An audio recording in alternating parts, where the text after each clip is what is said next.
একবার দুর্নীতি করেন তাদের বিপদ মুহূর্তে মুহূর্তে বাড়বে।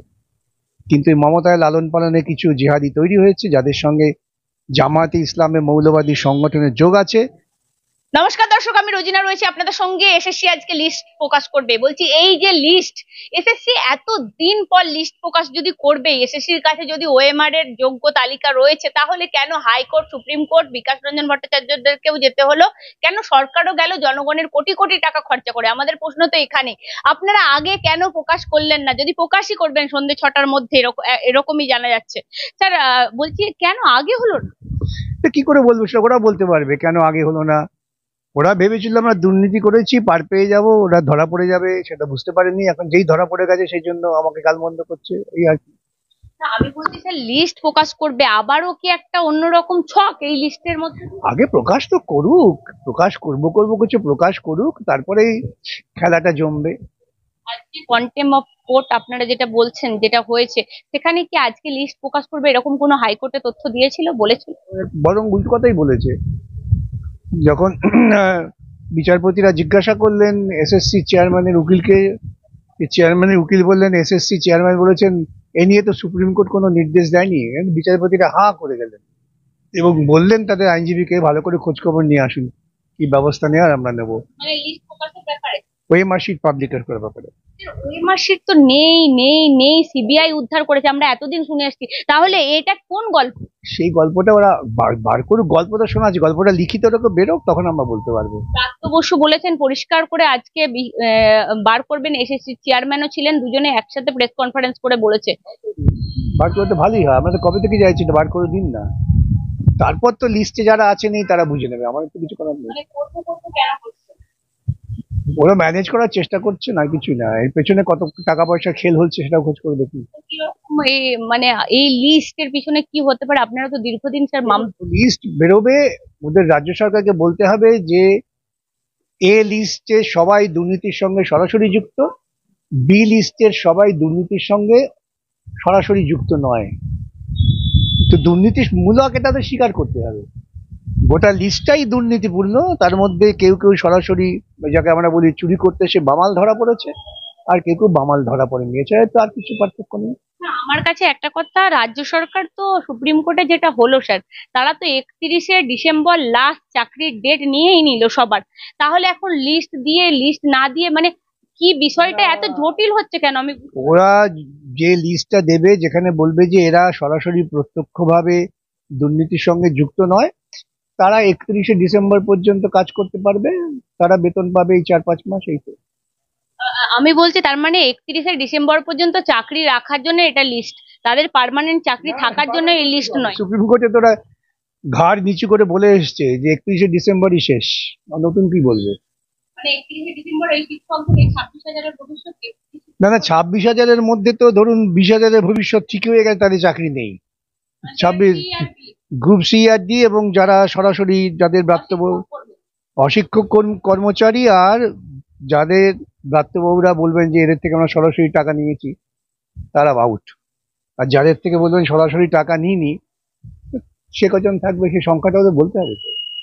সেই সংখ্যাটা তো ওনারা প্রথমে 5,000 লিস্ট দিয়েছিল, যেটা হাইকোর্ট কি দিয়েছেন না দিয়েছেন এতাবৎকাল এই সমস্ত কিছু ভুলে যান, একটাও গ্রহণযোগ্য হবে না। এখন যে লিস্টটা বার করবেন তার উপরই আলোচনা হবে। এখন যে লিস্টটা বার করবে সেটা কি আবার সুপ্রিম কোর্টে বিচারাধীন হবে? আবার চাকরি রয়ে যাবে, পার্মানেন্ট চাকরি থাকার কোনো জায়গা আছে স্যার? 31শে ডিসেম্বর শেষ সীমা হয়ে গেল, এটা রাজ্য সরকার স্বীকার করে এসছে, সুতরাং আর নতুন কিছু নেই। তারপর তারা যদি এই, আমরা যে পুনরায় যে নিয়োগ প্রক্রিয়াটা হবে, ওই 22 লক্ষ পরীক্ষা দিয়ে যারা মেধার ভিত্তিতে আসবেন তারা চাকরি পাবেন, তাদের চাকরি নতুন করে হবে, পুরোনো চাকরি থাকছে না। পুরোনো চাকরি থাকছে না, এবং যে লিস্ট দিবে সেটা নিয়ে টানটান উত্তেজনা এসএসসি অফিসের সামনে ইতিমধ্যেই ভিড় জমেছে। আমি বলছি স্যার, রাজ্য সরকার যদি দুর্নীতি না করতো তাহলে কি এত কিছু? পশ্চিমবঙ্গে এই শিক্ষক নিয়োগ তো প্রথম হচ্ছে না, পশ্চিমবঙ্গের শিক্ষক নিয়োগ তো বহুদিন থেকে হচ্ছে, বহুদিন থেকে হচ্ছে, এবং কখনো এইরকম ব্যাপক দুর্নীতির অভিযোগ আসেনি যে দুর্নীতি আড়াল করতে গিয়ে রাজ্য সরকারের ক্যাবিনেটকে বসে সিদ্ধান্ত করতে হয়। এরকম দুর্নীতি হয়েছে কারণ এই রাজ্যে যাদের আপনারা মুখ্যমন্ত্রী নির্বাচিত করেছেন তিনি দুর্নীতিগ্রস্ত। যে দুর্নীতিগ্রস্ত সে তো সব কাজই দুর্নীতির মতো করবে। তাদের দুর্নীতির ফলে আজকে পশ্চিমবঙ্গের শিক্ষিত সমাজ তাদের মান সম্মান ধুলায় লুটিয়ে গেছে। স্যার আমি বলছি এই যে লিস্ট দিলে এই রাজ্য সরকার বা মমতার সরকার যারা রয়েছে আরো বিপদ তাদের বাড়তে পারে। সেটা বিপদ তো পদে পদে বাড়বে। আপনি যদি একবার দুর্নীতি করেন তাতে বিপদ মুহূর্তে মুহূর্তে বাড়বে।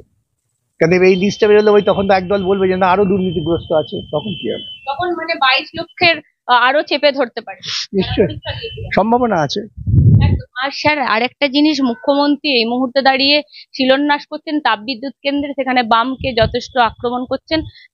সেখানে না আপনাদের আমলে কারেন্ট থাকতো না, লোডশেডিং এর সরকার সিপিএম এর। আমরা 2011-এর পর থেকে এত শিলান্যাসের গল্প শুনেছি না, যার ফলে নাম হয়ে গেছে শিলা দিদি। আপনাদের মনে থাকতে পারে, কেউ বলতো শিলা দিদি এখানে এসেছিলেন। এটা শিলান্যাস হয়েছে, ব্যাস ওই পর্যন্তই। এবং উনি এতটাই অসত্য কথা বলেন, উনি সত্যকে স্বীকার করতে জানেন না। বাম সরকার যখন ক্ষমতায় আসে 77-এ, তখন পশ্চিমবঙ্গে বিদ্যুৎ ঘাটতি ছিল, বিদ্যুৎ সংকট ছিল। ওর জানা উচিত, ওর না জানা থাকলে ওর আশেপাশে যারা লেখাপড়া জানে তাদের জানা উচিত। সৌরভ গাঙ্গুলি বলি তো, তাদের যারা থাকেন লেখাপড়া জানেন তাদের জানা উচিত যে জ্যোতিবাবুর আমলে এবং পরবর্তীকালে বাম আমলে বহু নতুন বিদ্যুৎ প্রকল্প তৈরি হয়ে পশ্চিমবঙ্গ বিদ্যুতে উদ্বৃত্ত হয়েছিল। বিদ্যুৎ এখানে প্রচুর ছিল বলেই সিঙ্গুরের মতো কারখানা তৈরি হচ্ছিল। বিদ্যুৎ ছিল বলেই এখানে নয়াচারে কেমিক্যাল হওয়ার পরিকল্পনা হয়েছিল। উনি আসার পর একটা নতুন বিদ্যুৎ প্রকল্প করেছেন? উনি দেখান তো একটা নতুন বিদ্যুৎ প্রকল্প উনি করেছেন। এই একটা শিলা। সেই টাকা খরচা করেছেন চুরি করার জন্য, কিন্তু কোন কাজে লেগেছে উনি দেখান। এই 73,000 কোটি টাকা কোন কোন প্রকল্পে উনি কাজে লাগিয়েছেন। সুতরাং এসব তো বলে লাভ নেই। উনি মিথ্যে কথা বলতে ভালোবাসেন, তাই মিথ্যে কথা বলছেন। আর একটা জিনিস, এই মুহূর্তে দাঁড়িয়ে 32,000-এর ভবিষ্যৎ ঝুলছে তো অনেক। শুধু 32,000 কেন, যে কটা মামলা কলকাতা হাইকোর্টে পেন্ডিং আছে বিভিন্ন দপ্তরে, সেই মামলাগুলো শুনানি হলে একের পর এক উইকেট পড়বে ধাবার ধাম করে। আমি যা মামলা করতে গিয়ে যা দেখেছি,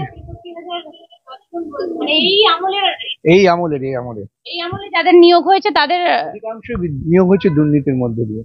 একটা জেহাদি সংগঠন একদম কার্যত আমি দেখলাম জঙ্গিপুরে, সেখানে আপনাকে কটাক্ষ করা হচ্ছে, ছাড়বে না আপনাকে, এমনকি আমাকেও কটাক্ষ করা হচ্ছে বঙ্গ টিভির বেশরম মেয়ে। এটা মমতার জঙ্গি সংগঠন। হয়তো ওই জেহাদি সংগঠন তো মমতার সংগঠন, কারণ মমতা বলেছে আমাকে মারবে, আমাকে আইসোলেট করবে। মমতার এই সংগঠন এটা। মমতা মৌলবাদীদের সঙ্গে যে ওঠা বসা করে তার প্রমাণ হচ্ছে এটা। সুতরাং এই জেহাদি সংগঠন হচ্ছে প্রকৃতপক্ষে মমতার লালিত পালিত একটি সংগঠন, যারা আমাকে ভয় দেখাচ্ছে। আমি শুধু ওদের বলে দিই ওইসব ভয় আমাকে দেখিয়ে লাভ নেই ভাই, সামনাসামনি এসো, তখন কে কাকে ভয় দেখে দৌড়ে পালায় তখন দেখা যাবে। জেহাদি মুসলিম সংগঠন তৈমুর, তিনি নিজের নামও লিখতে পারেন। মমতা এটা করে গোটা মুসলিম সম্প্রদায়কে কলঙ্কিত করছে। আমি বরং বলবো গোটা মুসলিম সম্প্রদায়ের উচিত এই জেহাদি সংগঠন নামে যারা করছেন তাদের খুঁজে বার করে জনসমক্ষে এদের হাজির করা উচিত। যদি মুসলিম সমাজ, আমি মোটেই মনে করি না তারা জেহাদি, কিন্তু এই মমতায় লালন পালনে কিছু জেহাদি তৈরি হয়েছে যাদের সঙ্গে জামায়াতে ইসলামে মৌলবাদী সংগঠনের যোগ আছে।